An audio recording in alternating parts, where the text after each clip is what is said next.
नमस्कार दोस्तों।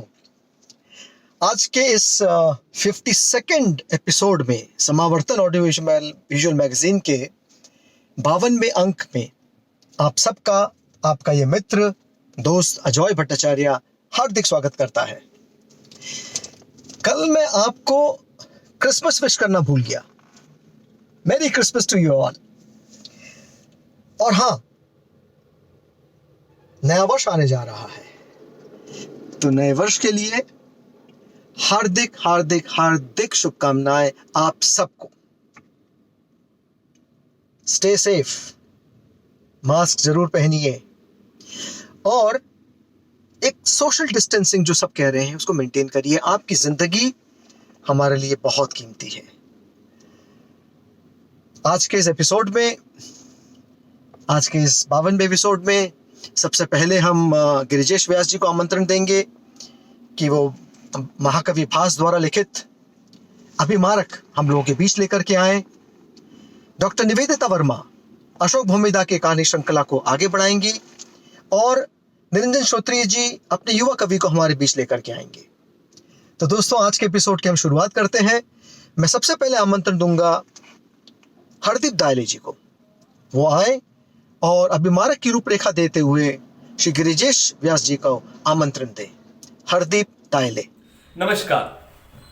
समावर्तन audio visual magazine के भास नाट्य पाठ में मैं हरदीप दायले आप सभी दर्शकों का स्वागत करता हूं, अभिनंदन करता हूं। मित्रों, कल तीसरे एपिसोड में आपने सुना कि किस प्रकार हमारे विदूषक महाराज अभिमारक से नाराज हो जाते हैं। वो क्यों नाराज होते हैं? क्योंकि वो उन्हें अपने मन की बात नहीं बताते, ऐसा उन्हें लगता है, और वो अकेले ही अकेले कन्यापुर में जाने का निर्णय ले लेते हैं।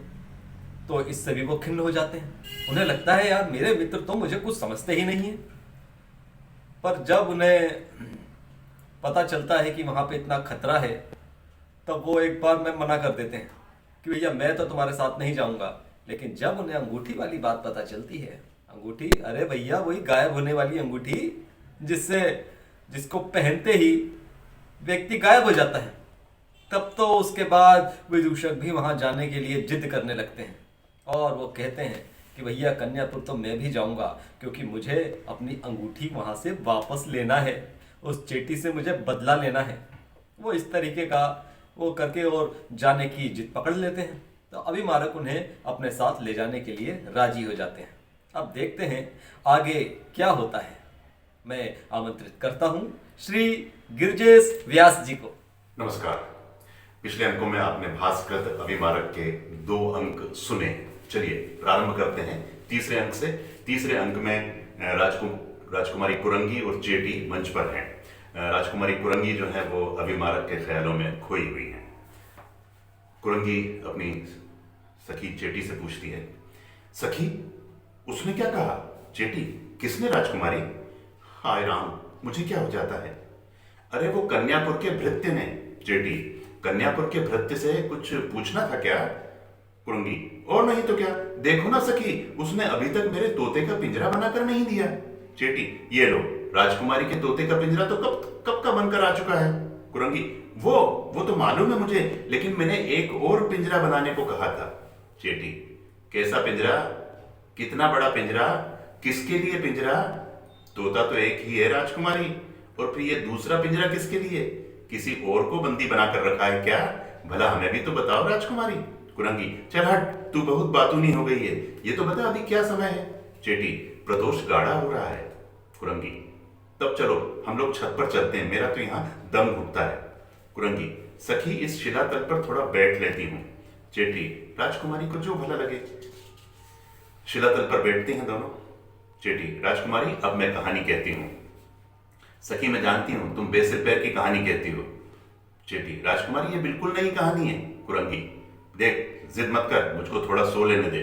चेटी, ठीक है राजकुमारी, तुम आराम से सो जाओ, मुझे तो कहानी कहनी है। आदत जो है, जब तक तुम सोती रहोगी तब तक मैं इस शिलातल से ही कहानी कहती रहूंगी। कुरंगी स्वयं से कहती है, पता नहीं क्या कहने पर तुली है। चेटी, काशीराज नाम का एक राजा है, उसके पुत्र का नाम है जयवर्मा। काशीराज ने अपना दूत भेजा राजा कुंती भोज के पास अपने पुत्र के साथ राजा कुंती भोज की पुत्री के विवाह संबंध के लिए। महाराज ने काशीराज दूत का सत्कार किया और वर्ण सामग्री भी स्वीकार कर ली। कुरंगी, क्यों सता रही है मुझे? मनगढ़ंत कहानी सुनाकर मेरी नींद बिगाड़ रही है। तुझे मेरे ऊपर दया नहीं आती? देखना, कुछ भी अच्छा नहीं लगता है। मुझ पर बस इतनी दया कर कि मुझे अकेले ही रहने दे। चेटी स्वयं से बात करती, बेचारी राजकुमारी, धात्री देवी ने कहा था कि मैं राजकुमारी को वो शुभ समाचार दे दूं कि आज रात प्रियतम आने वाले हैं। फिर प्रकट में वो कहती, सुनो राजकुमारी, मैंने तुम्हें खूब सताया, लेकिन जानती हो क्यों? भला क्यों? जब खूब गर्मी की प्राण लेवा लू लपट के बाद वर्षा की पहली फुहार रिमझिमाती है तो कैसा लगता है? कुरंगी, हाय, लगता है जैसे कंठ तक प्राण आकर अंतर की गहराइयों में वापस लौट गया हो। बस राजकुमारी, ऐसा ही शुभ समाचार लाई हूं।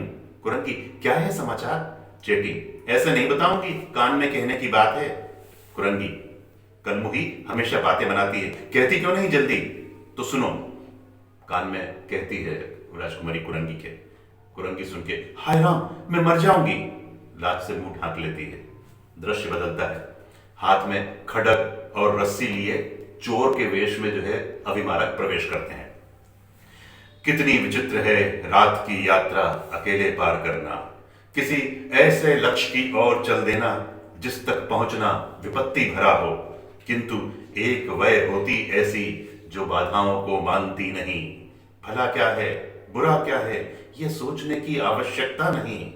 यह उम्र बढ़ा देती है पैर किसी निश्चित दिशा में, फिर वापस नहीं जाती।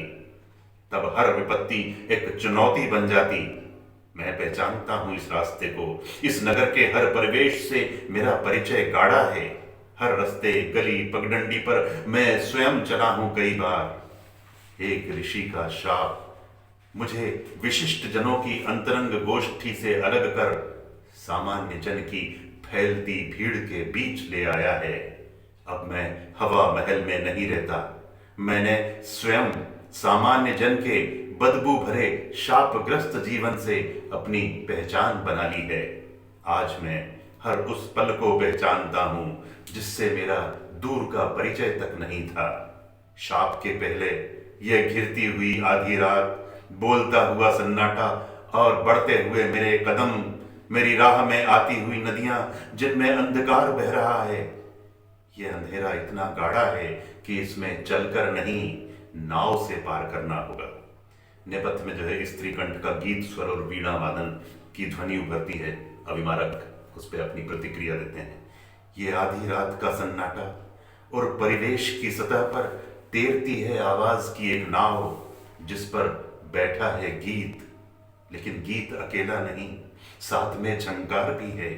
गीत ने चुन लिया है प्रिया को और प्रियतम ने झंकार साधा है। पुरुष के हाथों में वीणा है और स्त्री गा रही है। अभिमारक की दृष्टि जो है एक प्रेमी युगल पर पड़ती है जहां नायक अपनी नायिका को मना रहा है। अभिमारक फिर कह उठते हैं, और मेरे रास्ते की एक नायिका बहुत रूठी है अपने प्रियतम से। मैं जानता हूं उस पुरुष को बड़ा अपराधी है, अपनी प्रियतमा से आंखें चुराकर किसी और की आंखों में समा जाना चाहता था। बेचारा पकड़ा गया, और जब प्रियतमा रूठ कर बैठी है, बेचारे प्रियतम बहुतेरी कोशिश करते हैं मनाने की, और मैं जानता हूं प्रियतमा भी मान जाने की बहुत उत्सुक है, लेकिन कह नहीं सकती ऐसा। कैसे कहे? आखिर रूठी जो है, बहुत देर से सोच रही है कोई बहाना मिले और रूठने की जमी बर्फ पिघल जाए। सहसा उल्लू की डरावनी आवाज उभरती है और रूठी नायिका डर के मारे अपने प्रियतम से लिपट जाती है। अभिमारक, रात का ये पंछी, कैसी भयानक डरावनी आवाज, चीर कर सन्नाटा जैसे ठहर गई हो। लेकिन अच्छा हुआ, ये डरावनी आवाज अचानक ही हाथ लगी उस रूठी नायिका के, और रात बीतने के पहले ही प्रियतम को पा लेने का बहाना हाथ लग गया। और मैं भी तो सोच रहा हूं कब ये फासला तय हो और मेरे हाथ भी एक मानसर बहाना हो। अभिमानक की नजर कुछ लोगों पर पड़ती है जो धीमी आवाज में एक दूसरे से ऐसे बातें कर रहे हैं ताकि किसी को सुनाई ना पड़े। उनको देखकर अभिमानक बोलते हैं, अरे ये लोग कौन हैं? लगता है साथ साथ कुछ करने की, मिल बांट कर बीड़ा उठाने की बात इन सबके मन में है, लेकिन सच्चाई क्या है यह मैं नहीं जानता। केवल एक संशय है, एक अनुमान, मगर मुझे कहाँ फुर्सत है कि मैं टोह लूं इनका। मुझे तो अपने रास्ते पर चलना है। फिर वो देखते हैं कि किसी एक घर में कोई एक चोर सेंध लगाने की कोशिश कर रहा है। अभिमारक, अब क्या करूं, कैसे रोकूं उसको? वह तो चोर है, फिर भी कितना निश्चिंत, कितने मनोयोग से सेंध लगा रहा है।